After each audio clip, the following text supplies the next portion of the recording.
Quel filtre à eau choisir? Alors c'est pas facile, il y a plein de modèles sur le marché, les stérilisateurs, les filtres à eau double, les pré-filtres. Alors comment faire votre choix? Est-ce qu'on peut mettre plusieurs choses en même temps? Je vous dis ça tout de suite.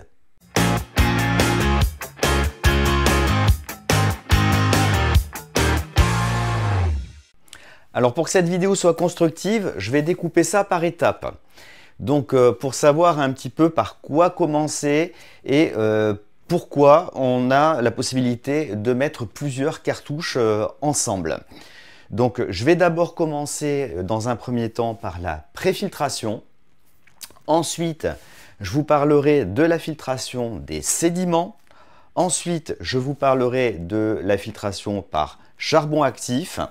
Et je vous parlerai d'autres cartouches, comme par exemple le traitement du fer qu'on peut avoir dans l'eau. Pour finir, je vous parlerai aussi de la stérilisation par UV. Pour tout ce qui est anticalcaire, je vous conseille d'aller voir d'autres vidéos que j'ai faites sur les anticalcaires.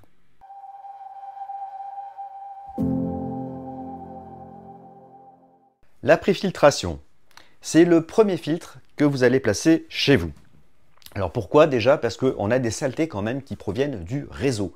Même si l'eau qui sort des centrales est de bonne qualité, elle va, au fur et à mesure qu'elle est acheminée dans les tuyaux, se charger de saletés, donc de microplastiques, de biofilms, de morceaux de calcaire que l'on va retrouver dans les tuyaux du réseau. Il y a des fuites aussi, donc on peut avoir du sable ou des choses comme ça.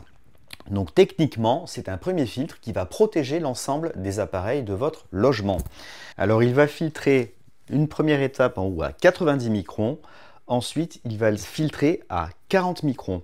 Je vais vous mettre ici un petit tableau qui vous permettra de voir un petit peu à quoi correspondent cette qualité de filtration. L'avantage que va avoir ce filtre, que vous trouverez sur Biopur, il est aussi équipé d'un manomètre, donc vous pourrez contrôler la pression. Il est équipé d'un régulateur qui va permettre de pouvoir régler votre pression entre 2,5 et 3 bars. C'est ce qui est conseillé pour ne pas abîmer les différents appareils que vous avez chez vous. Il y a notamment des coups de bélier qui peuvent dessouder les tuyaux ou provoquer des casses. Donc voilà, c'est aussi une bonne protection que d'avoir ce système chez vous. Si vous voulez vous équiper d'un anti-calcaire, c'est pareil, il pourra suffire tout seul à enlever le plus gros des saletés que l'on va retrouver dans l'eau. Son utilisation est très simple. En fonction de la qualité de l'eau, on va actionner ce bouton de rétro-lavage, c'est-à-dire que l'eau va circuler à l'envers dans le filtre pour rejeter les saletés vers le bas. Au niveau de son montage, il n'a pas de support, c'est généralement les tuyaux qui le tiennent. Sur le bas, on va pouvoir soit le raccorder au réseau avec un tube de 50 classique PVC, on va pouvoir aussi y mettre un seau pour récupérer les eaux usées quand ce sera nécessaire. La fréquence d'auto-nettoyage va dépendre de la qualité de l'eau. On peut la faire varier de 1 semaine, 2 semaines, 1 mois, 2 mois. Sur les eaux, bien sûr, du robinet et les eaux du réseau qui sont déjà traitées, on aura une fréquence de rétro-lavage qui sera moindre. Il peut être aussi équipé d'un boîtier d'automatisation. Il suffira simplement d'enlever le bouton et la clavette au préalable pour pouvoir l'insérer à l'intérieur. Voilà un petit peu ce que ça donne en image. Et du coup, on n'aura pas d'intervention manuelle pour pouvoir effectuer le nettoyage du filtre.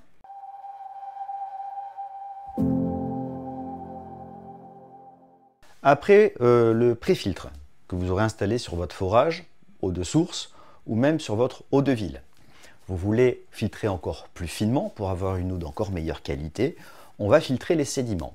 Donc, les sédiments, ce sont les dépôts organiques que l'on va aussi retrouver dans l'eau, donc issus du biofilm, toujours, c'est les microplastiques, toujours pareil, sauf que là, on va aller beaucoup plus fin, puisque, par exemple, avec ce filtre, on est à 5 microns. Donc c'est une cartouche qu'on changera tous les 6-12 mois, suivant la qualité de l'eau. Bien sûr, si on a un pré-filtre, on va la protéger davantage. On a des cartouches de filtration de sédiments aussi qui sont traitées, qui permettent avec un traitement au zinc de se débarrasser et de traiter les bactéries. On reviendra là-dessus, on a un autre système qui est vraiment plus efficace, mais c'est une option. Si vous avez de l'eau de ville, si vous voulez apporter un petit plus, n'hésitez pas. C'est pas mal de mettre le traitement des sédiments. Donc on placera cette cartouche dans un bloc unique. On pourra aussi la placer dans un porte-filtre à plusieurs cartouches si vous voulez rajouter des qualités de filtration supplémentaires. Alors si vous n'avez pas de place avec un filtre unique, vous pourrez quand même utiliser une cartouche sédiment 5 microns qui en même temps permet de traiter avec du charbon actif tout ce qui est pesticides, métaux lourds. On va le voir dans la vidéo suivante. On a une cartouche aussi en 5 microns, elle est toute nouvelle. Elle a l'avantage de pouvoir durer plus longtemps puisqu'elle est lavable, contrairement à celle-ci. Je pense qu'on la proposera en pack. Vous pourrez retrouver un petit peu plus de détails directement sur la page du produit.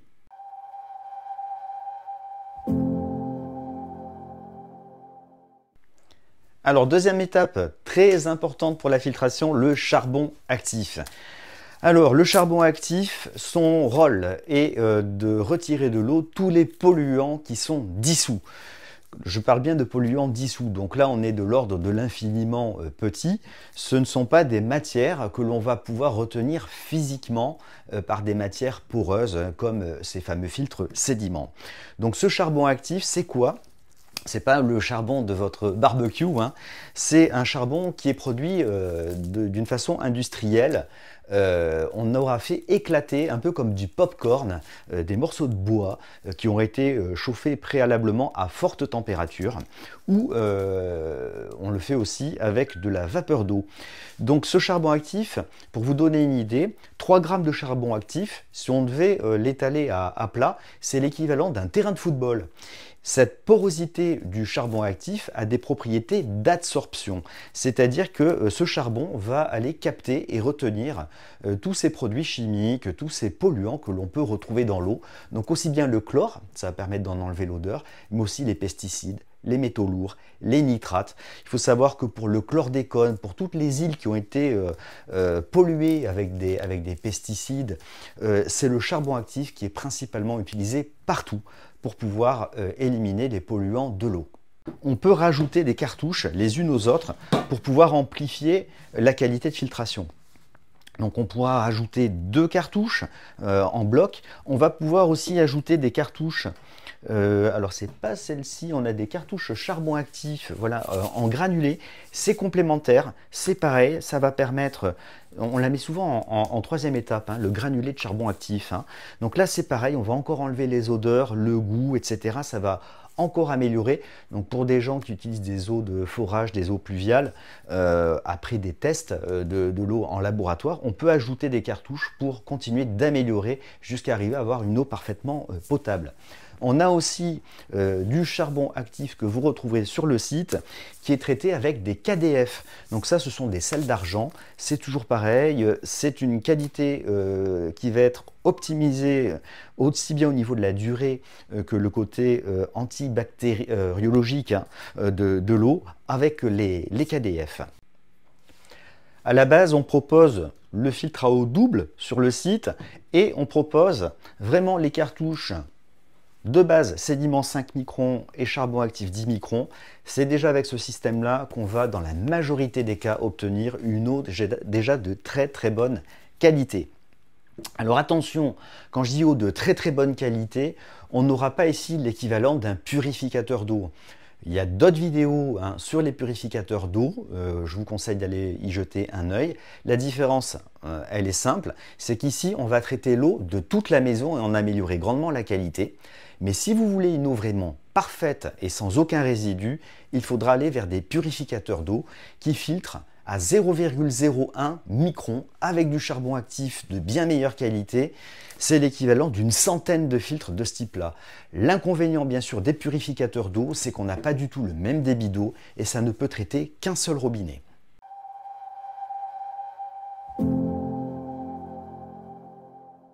Dans les eaux de forage, une fois que vous avez fait des analyses d'eau, il se peut parfois que vous ayez des oxydes de fer. Des fois, on a une eau boueuse mais qui est rouge et effectivement, on n'arrive pas à se débarrasser de cette couleur. Donc, dans des cas spécifiques comme celui-ci, on va avoir des cartouches qui vont être adaptées et qui vont pouvoir retirer ces oxydes de l'eau. Donc, c'est pour ça qu'on va pouvoir bien sûr rajouter autant de porte-filtres que nécessaire afin de pouvoir utiliser ce type de cartouche supplémentaire. Autre cartouche, alors que je n'aurai pas ici parce qu'on n'en vend pas, c'est les fameuses cartouches de cristaux de polyphosphate. Donc c'est quelque chose que vous proposeront souvent les plombiers.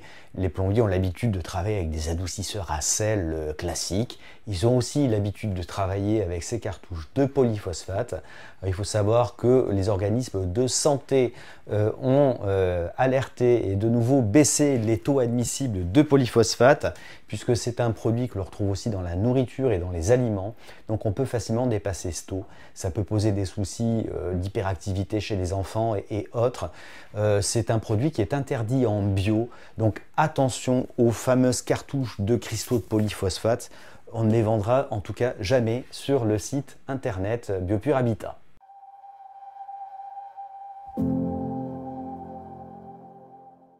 Dernier produit intéressant à vous présenter pour la filtration, le stérilisateur UVC.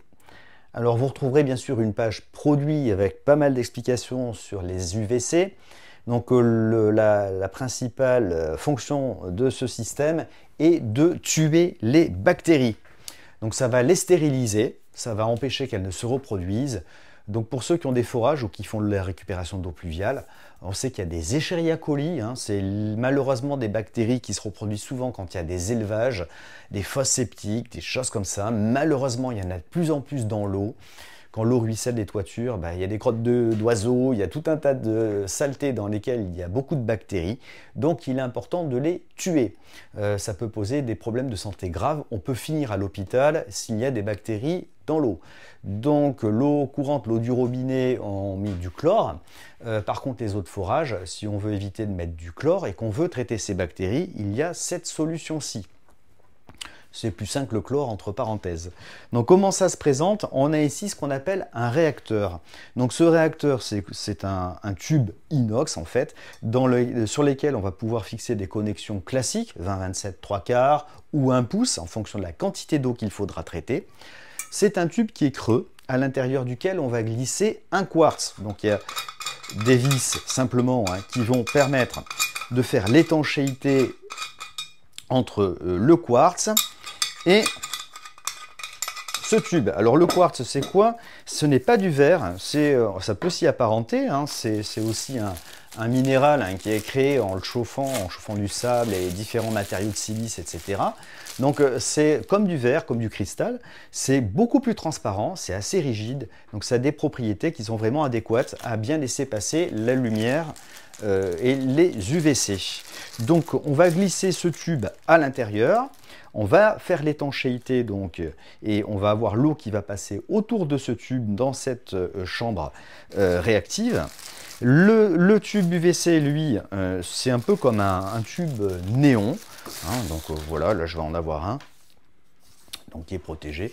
Donc on va le brancher, ensuite on va le glisser dans le tube en verre et on va le brancher avec des connectiques électriques. Donc voilà pour ce qui est le branchement. Alors le ballast, c'est ce fameux appareil qui va se brancher sur le courant et qui va permettre de pouvoir alimenter en continu cette lampe UVC. Donc les lampes UVC sont prévues pour fonctionner non-stop. On ne va pas s'amuser à éteindre, allumer, éteindre. Ça va les détériorer si on fait ça. C'est des lampes qui ont une durée de vie d'au moins 8000 heures. Pour les meilleurs, on va jusqu'à 16 000 heures. Donc c'est ce qu'on va d'ailleurs bientôt proposer sur Biopure Habitat, des lampes de 16 000 heures. Et ça, c'est vraiment top. Donc vous l'aurez compris, c'est vraiment la dernière étape importante pour les eaux de forage ou les eaux de récupération d'eau pluviale. Ça évite les algues, ça évite les bactéries, ça va éviter plein de choses. Il faudra bien sûr le nettoyer régulièrement pour garder une bonne performance. La lampe, on voit facilement si elle fonctionne, juste en enlevant le petit capuchon d'un côté qui protège les fils électriques, on voit s'il y a de la lumière, bien sûr, qui sort. Faire attention aux yeux, il ne faut pas trop regarder ces lumières-là. Il faudra veiller, pareil, régulièrement, on regardera si le tube est bien propre, on pourra le nettoyer. À l'installation, c'est pareil, je conseille de bien tout nettoyer, même les filtres, que ce soit tous les systèmes que l'on va installer. Pareil, les lampes UVC, il faut leur filer un petit coup de nettoyage, on fait ça avec de la microfibre. Ça permet d'avoir du matériel qui va pouvoir bien fonctionner et durer dans le temps. Je vous remercie d'avoir de m'avoir suivi sur cette vidéo. Si vous avez des commentaires, si vous avez des questions, vous pouvez les poster sous la vidéo. Je me ferai un plaisir d'y répondre dès que j'aurai le temps. Ce n'est pas toujours facile. Merci encore de m'avoir suivi, partagez cette vidéo et je vous dis à bientôt. Ciao, ciao.